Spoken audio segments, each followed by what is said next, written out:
Assalamualaikum warahmatullahi wabarakatuh. Pertama-tama kami mengucapkan terima kasih kepada kawan-kawan media yang sudah bersedia menunggu. Kami berdebat selama lebih dari 5 jam, 6 jam berapa ya? Iya, jam lebih.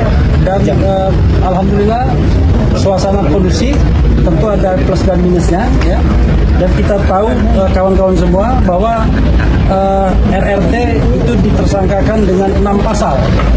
Satu, pasal 310 KUHP dengan ancaman hukuman 9 bulan, 311 KUHP dengan ancaman hukuman 4 tahun, kemudian 27A Undang-Undang ITE dengan ancaman hukuman 2 tahun, 28 ayat 2 Undang-Undang ITE dengan ancaman hukuman 6 tahun, kemudian pasal 32 dengan ancaman hukuman 8 tahun, dan pasal 35 dengan ancaman hukuman 12 tahun. Selama proses berdiskusi, kita tidak melihat sesungguhnya ada sesuatu yang pantas dikenakan kepada mereka bertiga ini. Terutama misalnya pengenaan pasal 32 dan 35. Karena dari uraian pihak lawan, mereka sebenarnya melakukan pengaduan ya penghinaan, pencemaran nama baik dan lain sebagainya. Tiba-tiba jumping up dengan pasal 32 dan 35. Tetapi ternyata pasal itu dimintakan oleh Pak Jokowi juga. Nah itu. Jadi dalam pasal 32 dan 35 dengan ancaman hukuman 12 tahun itu adalah dari laporan Pak Jokowi sendiri. Sementara laporan-laporan yang lain itu hanya pasal 160 yang tidak dikenakan pada mereka. Kemudian pasal 28 ayat 2 yang dikenakan dengan ancaman hukuman 6 tahun. Jadi 6 tahun. Jadi kawan-kawan semua, tadi juga ditunjukkan ijazah analognya. Oke. Nothing surprise sebenarnya. Karena yang kita temukan ya podo sama dengan yang kita lihat selama ini. Nah, selanjutnya saya akan memberikan kesempatan kepada Mas Roy, kemudian Rizwan, dan kemudian Dr. Tifa untuk menyampaikan hal-hal yang ingin disampaikan. Ahli perlu nggak menyampaikan? Ahli satu lah. Ahli Pak Tono. Ya. Oke. Silakan. Baik. Bismillahirrahmanirrahim. Ya tadi saya sampaikan dari awal, dan alhamdulillah kami bertiga plus ada 3 ahli yang tadi ada di dalam. Ada ahli pidana Bapak Lidit, kemudian ada ahli teknologi forensik ya, itu adalah Pak Prof. Tono Saksono, dan kemudian juga ahli satu lagi yaitu Pak Ridho Ramadi, Dr. Ridho Ramadi. Jadi semua memberikan keterangan. Ada beberapa poin yang ingin saya tambahkan karena tadi mungkin belum disampaikan oleh Mas Refli. Yang pertama adalah ya gitu, bahwa akhirnya kita mengetahui bahwa biang kerok atau dalang dari semua ini adalah orang namanya Joko Widodo ya gitu, karena selama ini dia selalu mengatakan saya tidak melaporkan orang, saya tidak melaporkan pasal, saya hanya melaporkan kejadian atau peristiwa. Bohong ya, itu jelas betul. Kita tadi diperlihatkan laporannya LP atas nama Joko Widodo, itu tertulis 6 pasal itu semuanya dia yang melaporkan ya gitu. Jahat banget ini. Kalau kata Rangga, kata Cinta kepada Rangga dalam film ada apa dengan Jokowi yang Cinta 2, kamu itu jahat, ini jahat banget ya gitu. Jadi artinya itulah pasal yang ada ya, 32, 35, dan tadi kami mempresentasikan di dalam, termasuk yang tadi saya presentasikan di awal dengan judul sebelum kami masuk tadi, bahwa kami tetap kekeh dengan apa yang namanya 99% palsu, itu kalau dalam bahasa saya. Karena di dalam kita tadi juga menyampaikan tentang beberapa hal, misalnya soal perbandingan dan juga tentang kelakuan si Andi Aswan dan lain sebagainya ya. Tapi itu lain soal, nanti akan kita bahas terus. Kemudian yang kedua, apa yang kami teliti, saya Dr. Rizwan dan akan ditambahkan secara detail, dan Dr. Tifa, selama ini adalah barang yang kurang lebih sama ya gitu, yang kurang lebih sama. Jadi insya Allah hasil dari kami tentang 99,9% palsu itu tidak berubah, tidak bergeser 1 mili pun ya. Bahkan sampai the last minute kami akhirnya sama seperti klaster 1 tadi dipertunjukkan sebuah barang yang diklaim itu adalah ijazah asli, katanya ijazah analog dari seorang yang namanya Joko Widodo. Saya harus berkata dengan terus terang, saya bukan hanya hobi komputer, saya adalah seorang tukang potret sejak zaman analog dulu. Saya memotret sejak zaman film seluloid, dan saya bukan hanya bekerja di lapangan sebagai tukang foto. Saya adalah orang yang juga bekerja di kamar gelap. Jadi saya mengerti bagaimana komposisi kalau misalnya kita pakai fixer, kita pakai pengembang, film itu dicuci, kemudian dicetak, kemudian kertas film apa, dan untuk pas foto yang tertempel di barang yang disebut ijazah itu, saya dengan lantang dan tegas mengatakan saya sangat ragu bahwa itu usia sudah lebih dari 40 tahun. Terlalu tajam, terlalu baru barang itu sebagai sebuah foto yang dicetak dengan kertas foto di tahun 80-an. Ya, karena kertas foto di tahun 80 itu ada usianya. Bahkan ijazah Dr. Rismond sendiri yang usianya baru sekitar 20 tahunan kira-kira, 23 tahun, itu pun sudah mulai berburam. Ya, ini masih sangat tegas dan jelas. Ya, tegas. Kemudian foto detail itu, alhamdulillahnya kami meskipun diminta untuk melihat, kami tetap tidak boleh memegang. Ya, kami tidak boleh merasakan. Padahal dia bilang, saya satu lawyer, saya sudah merasakan itu. Kami tidak boleh memegang, bahkan mengintip saja untuk melihat ketebalan kertasnya saja tidak boleh. Ya, padahal itu penting sekali. Apalagi memotret, karena kami dan tetap ada satu pertanyaan besar. Karena dalam yang disebut sebagai ijazah itu ada sebuah goresan di sebelah kiri, ada sebuah garis yang itu menurut saya tidak lazim untuk sebuah ijazah. Itu mungkin hasil dari pre-printing atau printing baru. Ya, kemudian ada lagi ciri-ciri yang kemudian kami pertanyakan, dan Dr. Rismond akan menambahkan. Logo Universitas Gadjah Mada tercetak, sepanjang yang saya tahu, warnanya meleset, tidak seperti itu. Warna logo UGM yang bagus itu emas. Ya. Dan kalau sudah lebih dari 10 tahun atau 20 tahun, itu akan dalam bahasa Jawa, ini istilahnya silakan dikutip, bleber. Ya, bleber itu apa? Kemudian pecah, mengembang. Karena tinta dulu tidak sebaik tinta sekarang. Ini tidak ada blebernya sama sekali. Jadi kayak di print dengan kualitas tinta baru yang kemudian tuh clear banget. Kemudian boleh kalau dikatakan, tapi kan ada tipis, ada watermark. Iya, tapi tipis sekali. Watermarknya tidak seperti watermark yang biasa ada di ijazah UGM. Embossnya juga tidak. Saya mau memegang embossnya nggak boleh. Padahal emboss yang kita pegang, kita akan bisa tahu itu emboss beneran atau citra atau gambar seolah-olah emboss. Kan banyak itu. Tegel-tegel sekarang banyak yang di print seolah-olah emboss, tapi tidak kan. Nah, kemudian nanti mungkin Dr. Rismond akan menerangkan kalau ada kalian juga. Karena dalam ijazah itu juga kan ada dua tipe pencetakan. Logo dulu baru tulisan, atau tulisan dulu baru logo. Yang jelas pada ijazah yang ditunjukkan tadi tetap berbeda dengan contoh atau perbandingan ijazah yang lainnya. Yang lainnya di sini adalah tulisan dulu baru logo. Dan yang kami tadi lihat adalah logo dulu yang warnanya bukan emas, baru tulisan. Jadi sekali lagi, dengan insya Allah dengan pengetahuan teknologi, bukan hanya soal komputer dan forensik, ini bukan forensik, ini analog. Saya tukang potret, saya adalah ketua klub foto. Ya, saya adalah ketua klub foto Publisia Foto Club di UGM tahun 90. Saya adalah wakil ketua FPSI, Federasi Perkumpulan Seni Foto Indonesia, tahun 2000-an, di mana FPSI itu anggotanya ada klub foto yang lain. Darwis pun dulu anggota saya. Sekali lagi, Darwis Triadi pun dulu anggota saya. Ya, dalam FPSI, Federasi Perkumpulan Seni Foto Indonesia, yang saya dulu adalah wakil ketua umum dari HISWA, Himpunan Seni Foto Amatir Yogyakarta. Jadi saya memotret dengan analog, saya mencetak dengan analog, dan saya sekali lagi tetap 99% tetap meragukan bahwa itu adalah yang disebut ijazah asli. Saya kira dari saya statementnya itu dulu. Ya, oke. Ya, berarti kali. Berarti dulu atau ya? Perspektif aja mungkin biar ada variasinya sih. Oke. Silakan. Di tengah boleh. RTR. Silakan. Ya, bismillahirrahmanirrahim. Assalamualaikum warahmatullahi wabarakatuh. Ya, saya memberikan perspektif yang berbeda ya. Jadi begini, ijazah Joko Widodo ini hanya satu dari 700 dokumen yang diperiksa oleh yang disita oleh Polda Metro Jaya, yang merupakan serangkaian dokumen yang untuk melakukan kemudian kami jadi tersangka ya. Nah, ada beberapa dokumen yang sangat penting yang baru ini juga diberikan dan sebelumnya juga oleh mantan Rektor UGM Profesor Sofian Effendi, dan sebelumnya lagi Barreskrim waktu presentasi gelar perkara di tanggal 22 Mei 2025 pun juga menyampaikan satu fakta menurut mereka yang sangat penting, yaitu bahwa Joko Widodo ini bukan entry masuk ke Universitas Gadjah Mada itu dari sarjana, dari strata 1, tapi dari sarjana muda.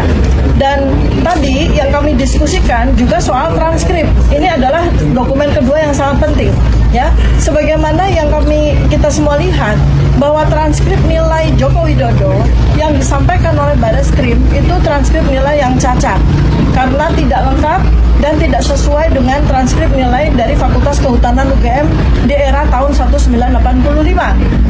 Kebetulan kami bertiga punya spesimen, ya, punya spesimen transkrip nilai Fakultas Kehutanan UGM keluaran tahun 1985 yang sangat berbeda dengan transkrip nilai yang disita oleh kepolisian, ya, dan ini bisa kami buktikan nanti bahwa transkrip nilai keduanya itu betul-betul sangat berbeda.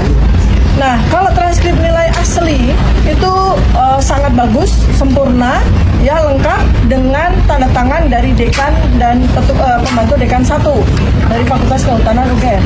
Sedangkan transkrip nilai Joko Widodo sama sekali tidak lengkap. Angka nilai pun juga ditulis dengan tulisan tangan, dan itu sama sekali tidak lazim untuk lulusan sarjana di Fakultas Kehutanan UGM tahun 1985, karena seharusnya angka tersebut dicetak dengan mesin ketik manual, ya. Dan yang paling penting lagi adalah bahwa transkrip nilai Joko Widodo tidak ada tanda tangan dari dekan dan pembantu dekan 1. Sedangkan transkrip nilai asli tahun 1985 ada tanda tangan dekan dan tanda tangan pembantu dekan 1.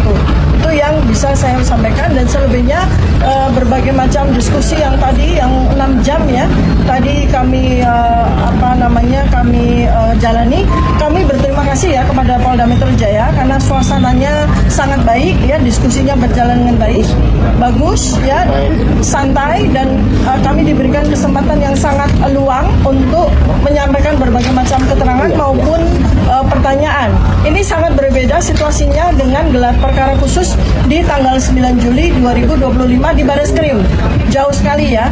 Jadi kami appreciate dengan Polda Metro Jaya karena menyelenggarakan gelar perkara khusus yang jauh lebih bagus, jauh lebih berkualitas, dan jauh lebih memuaskan bagi kami karena kami bisa memberikan penjelasan yang sangat luas, ya, pada forum tersebut, ya. Itu yang bisa saya berikan. Selanjutnya Bang Rizwan akan Mungkin menambah. sebelum respon Prof. Tono. Prof. Tono dulu. Siap. Jadi kawan-kawan semua, Prof. Tono ini adalah salah satu ahli yang kita bawa. Salah satu sedikit sebelum Prof. Tono, berbedanya dengan yang Barreskrim dulu ketika Barreskrim itu di Barreskrim gelar perkara, saya tersenyum saja dikatakan Pak Roy kok tersenyum terus sih, saya ini serius, ya, itu dikatakan oleh Juhandani waktu itu, ya, gitu. Jadi gitu aja nggak boleh, tapi tadi kita boleh, hanya kok nggak boleh pegang. Silakan Prof. Silakan Prof. Baik, terima kasih sekali atas kesempatannya. Sebagai peneliti dan sebagai akademisi, saya harus ngomong apa yang saya bisa katakan. Tapi kalau saya belum yakin, saya tidak mau.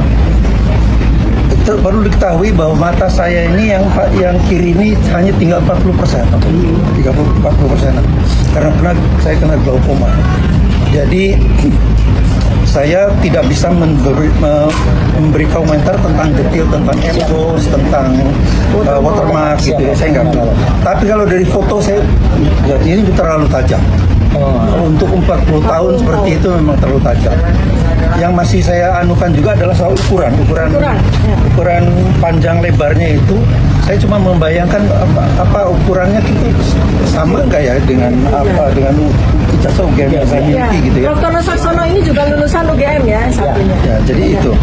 Jadi itu saja yang saya kira saya perlu anukan. Yang tidak bisa saya makanya tadi dalam pertemuan dengan di gelar perkara itu saya sarankan di scan dengan minimum 7.000 dpi.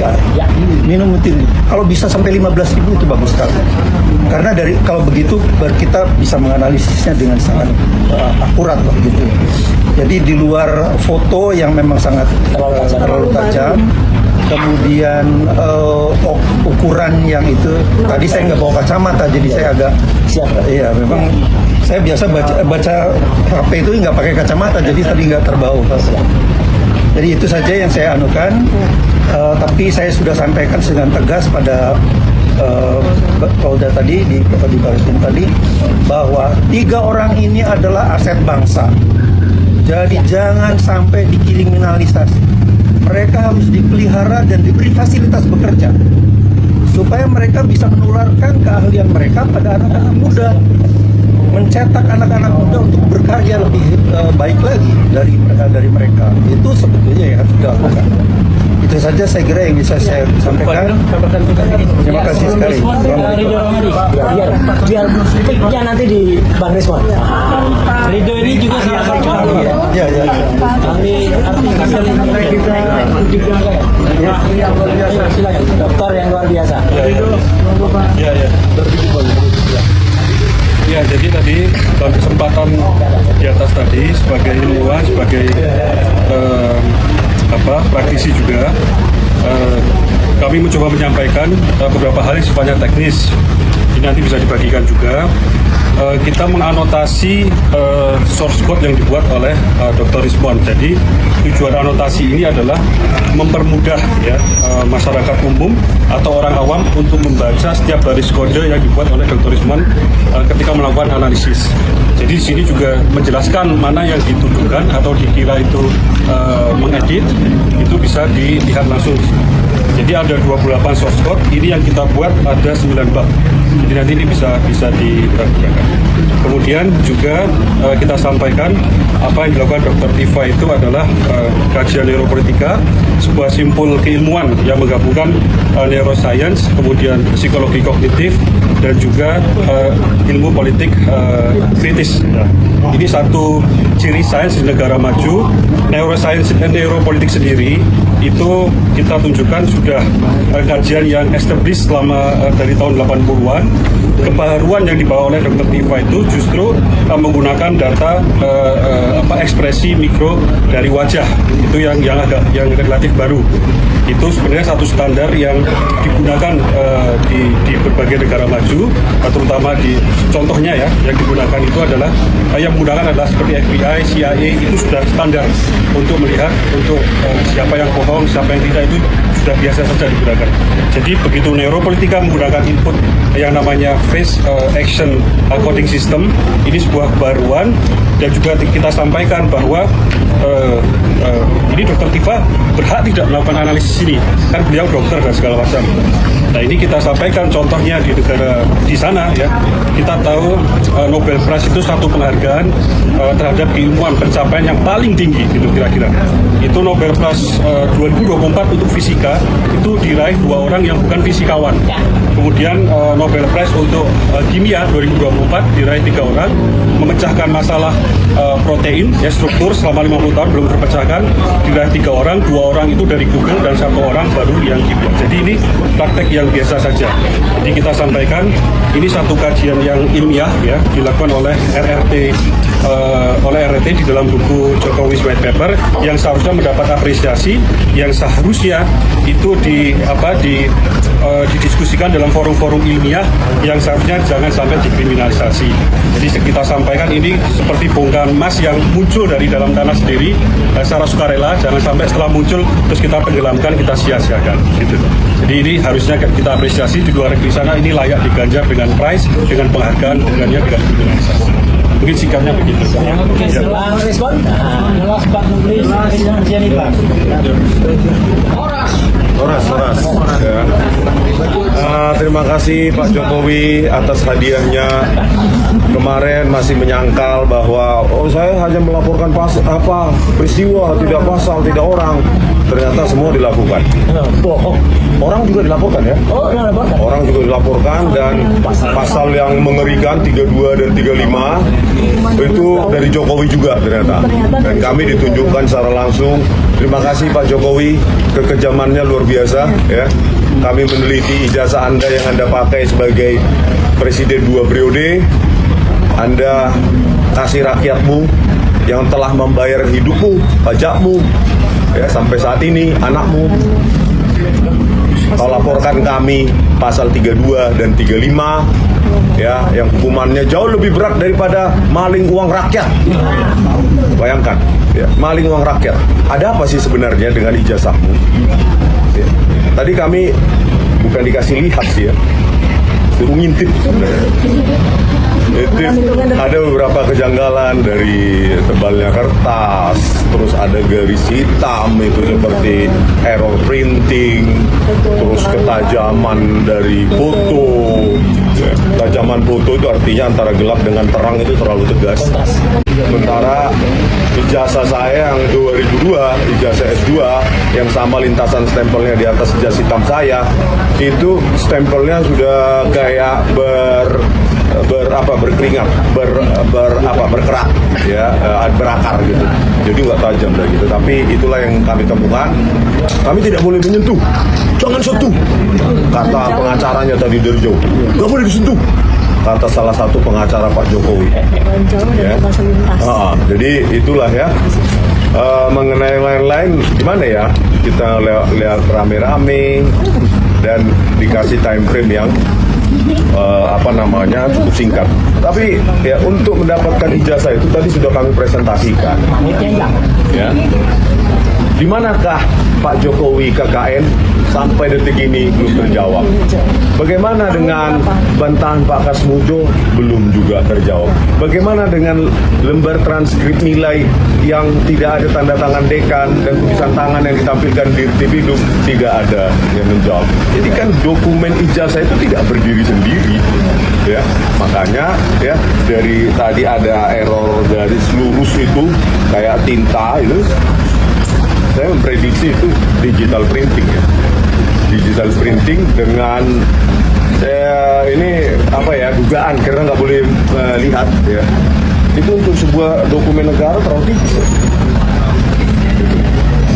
Ya, itu aja lah ya. Karena kita nggak boleh apa-apa loh. Ya, kalian sendiri mungkin setelah melihat itu 5 menit kemudian lupa kok. Memori kita nggak sanggup.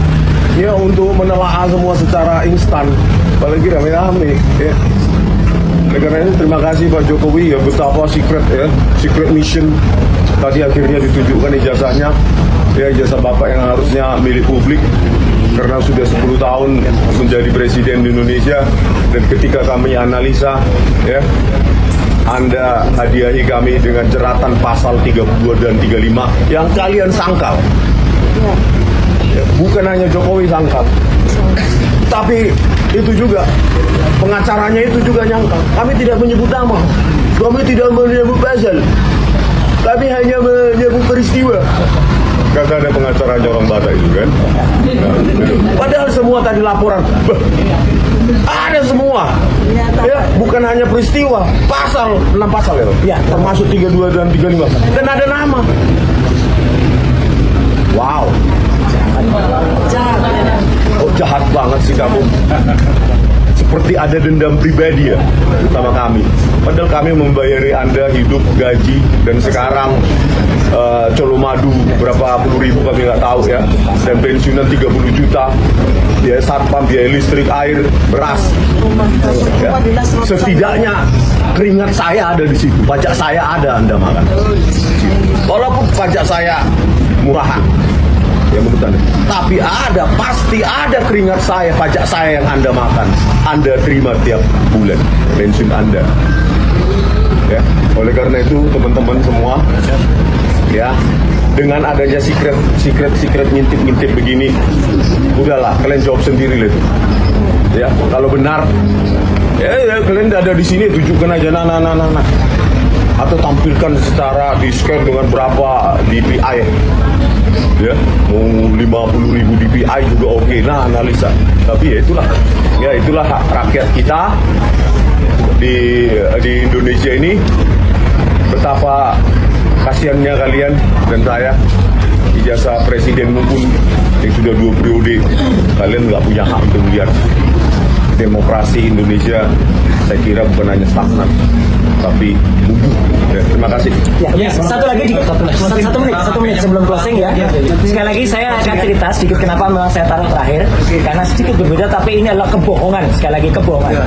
Jadi kami tadi, alhamdulillah sekali lagi terima kasih diperlihatkan oleh Pak di Reskrimum ya, Pak Imam Menandin di Kombes, bahwa ternyata memang kalau menurut bukti tadi, ijazah yang konon disebut ijazah itu disita tanggal 23 Juli. Berarti itu menunjukkan apa yang ditampilkan pada tanggal 25 dan 19 November yang lalu oleh seseorang namanya Andi Aswan, itu adalah dia bohong sekali lagi, bahwa dia katakan mendapatkan scan. Kami tanyakan tadi, saya tanyakan sebagai bisik-bisik kepada penyidik, setelah disita ada nggak yang pinjem pakai barang yang sudah disita? Tidak ada. Itu di lock atau disegel ya, tidak ada. Setelah 23 itu tidak pernah, dan tidak mungkin seorang Andi Aswan mengatakan baru kemarin nih kayak saya scan asli.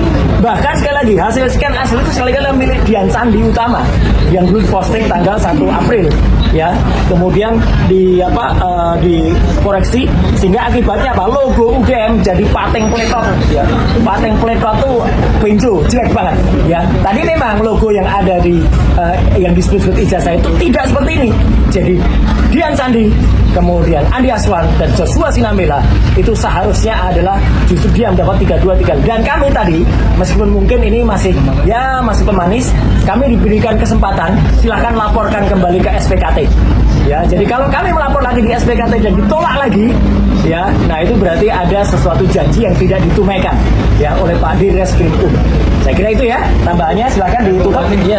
Kawan-kawan semua terima kasih ya. Ya. Maju aja. Ada yang mau nambahkan lagi? Ya. Oke. Only 1 minute ya, 1 minute. Ya, terima kasih. Jadi dalam gelar perkara khusus tadi ada satu menambahkan apa yang sudah dijelaskan oleh Dr. Tifa dan Dr. Rismon, dan di Bareskrim, waktu di Bareskrim itu ada ditunjukkan transkrip nilai. Nah, pada saat gelar perkara khusus hari ini dari penyidik tidak menunjukkan transkrip nilai, hanya